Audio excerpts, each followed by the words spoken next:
Hello student, स्वागत है आपका विद्यार्थी कोचिंग सेंटर के इस यूट्यूब चैनल पे। आज हम लोग इतिहास के क्वेश्चन करने जा रहे हैं। समाजवाद एवं साम्यवाद जो चैप्टर दूसरा है हमारा। इसके काफ़ी सारे क्वेश्चन हम लोग पहले भी कर चुके हैं। 100 क्वेश्चन भी एक बार लेके आए थे और ऑब्जेक्टिव क्वेश्चन का भी कुछ वीडियो आपको मिल चुका है। तो इस क्वेश्चन में हम लोग MCQ करने जा रहे हैं। एक तरह का आपका क्विज के टाइप का होगा। तो कोशिश करेंगे कि आप लोग ज़्यादा से ज़्यादा सही आंसर दे पाएँ। जितना आपका सही आंसर होगा उसको आप कर लोग कमेंट में भी ज़रूर बताएंगे। तो शुरू करने से पहले अगर आप लोग चैनल पर नए हैं तो इसको सब्सक्राइब कर लें ताकि आपको और भी नए नए वीडियो मिल सकें। तो शुरुआत करते हैं अपने पहले क्वेश्चन से। हमारा पहला क्वेश्चन रहेगा, समाजवादियों की बाइबिल किसे कहा जाता है।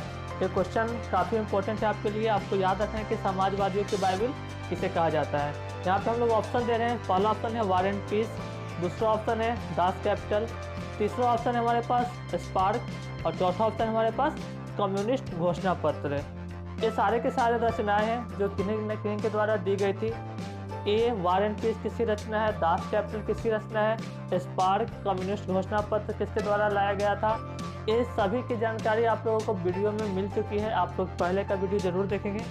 यहाँ पे क्वेश्चन है कि समाजवादियों की बाइबिल किसे कहा जाता है। तो याद रखेंगे दास कैपिटल को समाजवादियों की बाइबिल कहा जाता है। और ये किसकी रचना है, तो कार्ल मार्क्स की। आपको याद होना चाहिए कार्ल मार्क्स का जन्म कब हुआ था, तो 5 मई 1818 ईस्वी को जर्मनी के यहूदी परिवार में।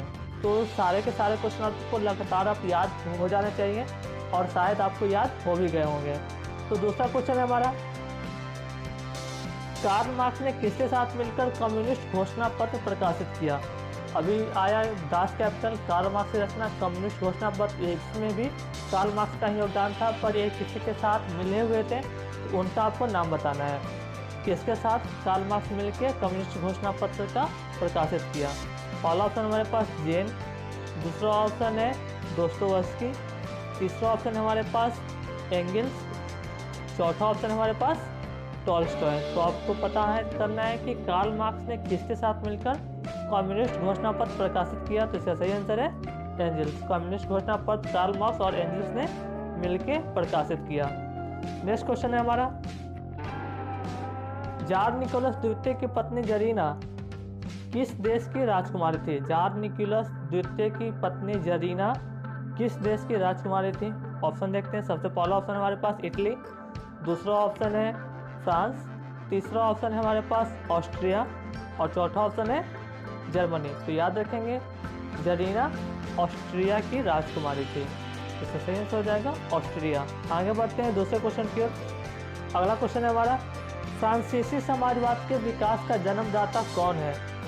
ऑप्शन देख लेते हैं। ऑप्शन है हमारे पास फॉरियर, दूसरा ऑप्शन है रॉबर्ट ओवन, तीसरा ऑप्शन है हमारे पास कार्ल मार्क्स और चौथा ऑप्शन है सेंट साइमन। तो आपको बताना है कि फ्रांसीसी समाजवाद के विकास का जन्मदाता कौन है। तो इनसे याद रखेंगे सेंट साइमन। सेंट साइमन को फ्रांसीसी समाजवाद के विकास का जन्मदाता कहा जाता है। आगे बढ़ते हैं नेक्स्ट क्वेश्चन की ओर। अगला क्वेश्चन रहेगा हमारा, काम के अधिकार को संवैधानिक अधिकार का रूप सबसे पहले कहाँ मिला। काम के अधिकार को सबसे पहले संवैधानिक अधिकार कहाँ मिला। ऑप्शन देखते हैं। सबसे पहला ऑप्शन है आपके पास सोवियत संघ, दूसरा ऑप्शन है जर्मनी, तीसरा ऑप्शन है इंग्लैंड और चौथा ऑप्शन है फ्रांस। तो काम के अधिकार को पहली बार संवैधानिक अधिकार कहाँ मिला था। तो सही आंसर हो जाएगा सोवियत संघ। सोवियत संघ में काम के अधिकार को संवैधानिक अधिकार प्राप्त हुआ था। अगले क्वेश्चन की ओर बढ़ते हैं। नेक्स्ट क्वेश्चन है हमारा, अप्रैल थीसिस किसने तैयार किया। अप्रैल थीसिस किसने तैयार किया। ऑप्शन देखिए। पहला ऑप्शन है ट्रॉट्स्की, दूसरा ऑप्शन है हमारे पास लेनिन, तीसरा ऑप्शन है स्टालिन और चौथा ऑप्शन है कार्ल मार्क्स। तो अप्रैल थीसिस किसने तैयार किया। तो इसका आंसर होगा लेनिन। अप्रैल थीसिस लेनिन ने तैयार किया। नेक्स्ट क्वेश्चन है हमारा, 7 नवंबर 1917 की बोल्शेविक क्रांति का नेतृत्व किसने किया। ऑप्शन है स्टालिन, दूसरा ऑप्शन है हमारे पास लेनिन, तीसरा ऑप्शन है ट्रॉट्स्की और चौथा ऑप्शन है हमारे पास खुश्चेव। तो बताना है कि 7 नवंबर 1917 की बोल्शेविक क्रांति का नेतृत्व किसने किया। तो याद रखेंगे इसका नेतृत्व लेनिन ने ही किया था। तो इसका सही आंसर हो जाएगा लेनिन। आगे बढ़ते हैं अगले क्वेश्चन की ओर। अगला क्वेश्चन हमारा 1917 की पहली रूसी क्रांति को किस नाम से जाना जाता है? 1917 का पहला जो रूसी क्रांति था उसको किस नाम से जाना जाता है? ऑप्शन देखते हैं, फरवरी की क्रांति, दूसरा ऑप्शन है मार्च की क्रांति, तीसरा ऑप्शन है अक्टूबर की क्रांति और चौथा ऑप्शन हमारे पास नवंबर की क्रांति। अगर आप लोग चैप्टर अच्छे से पढ़ रहे होंगे तो आंसर आपको याद होगा। सही आंसर हो जाएगा अक्टूबर की क्रांति। रूस का जो पहला क्रांति था उसको हम लोग अक्टूबर की क्रांति के नाम से भी जानते हैं। आगे बढ़ते हैं अगले क्वेश्चन की ओर। नवंबर 1917 की रूसी क्रांति के बाद स्थापित सरकार का प्रधान कौन था? नवंबर 1917 की रूसी क्रांति के बाद जो सरकार स्थापित हुआ था उसका प्रधान कौन था? ऑप्शन है हमारे पास स्टालिन, दूसरा ऑप्शन है लेनिन, तीसरा ऑप्शन है प्लेखानोव और चौथा ऑप्शन है हमारे पास इनमें से कोई नहीं। तो नवंबर 1917 की रूसी क्रांति के बाद जो सरकार आई थी उसका प्रधान कौन था? तो लेनिन। याद रखेंगे लेनिन।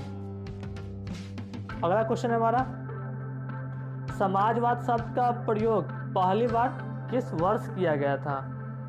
ऑप्शन देखते हैं, 1789, दूसरा ऑप्शन है 1827, तीसरा ऑप्शन है चौथा ऑप्शन है हमारे पास 1833। तो याद रखेंगे 1827। समाजवाद शब्द का पहला प्रयोग कब हुआ था? तो 1827 में। बढ़ते हैं आगे अगले क्वेश्चन की ओर। अगला क्वेश्चन हमारा, चार्टिस्ट आंदोलन कहाँ हुआ था? चार्टिस्ट आंदोलन भी इम्पोर्टेंट है आपके लिए, छोटा सा घटना है। ब्रिटेन में, दूसरा ऑप्शन हमारे पास फ्रांस में, तीसरा ऑप्शन है रूस में और चौथा ऑप्शन हमारे पास जर्मनी में। तो चार्टिस्ट आंदोलन कहाँ हुआ था? तो याद रखेंगे ब्रिटेन में। ब्रिटेन में चार्टिस्ट आंदोलन हुआ था। अगला क्वेश्चन है हमारा, विश्व में समाजवादी शासन की स्थापना सर्वप्रथम किस देश में हुई? विश्व में समाजवादी शासन की स्थापना सर्वप्रथम किस देश में हुई? तो ऑप्शन देखते हैं। सबसे पहला ऑप्शन है हमारे पास रूस में, दूसरा ऑप्शन है जर्मनी में, तीसरा ऑप्शन है पोलैंड में और चौथा ऑप्शन हमारे पास कहीं नहीं। तो विश्व में समाजवादी शासन की स्थापना सर्वप्रथम किस देश में हुई थी? तो याद रखेंगे रूस में। कब हुई थी? तो 1927 में। समाजवादी शब्द का प्रयोग कब हुआ था? तो 1927 में।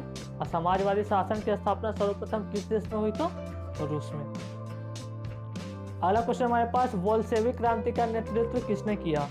ऑप्शन है केरेंस्की ने, दूसरा ऑप्शन हमारे पास ट्रोट्स्की ने, चौथा ऑप्शन तीसरा ऑप्शन है लेनिन ने और चौथा ऑप्शन है हमारे पास स्टालिन ने।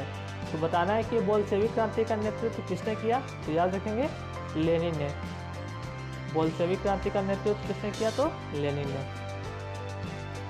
अगला क्वेश्चन हमारे पास, 1917 की रूसी क्रांति के समय किस जार का शासन था?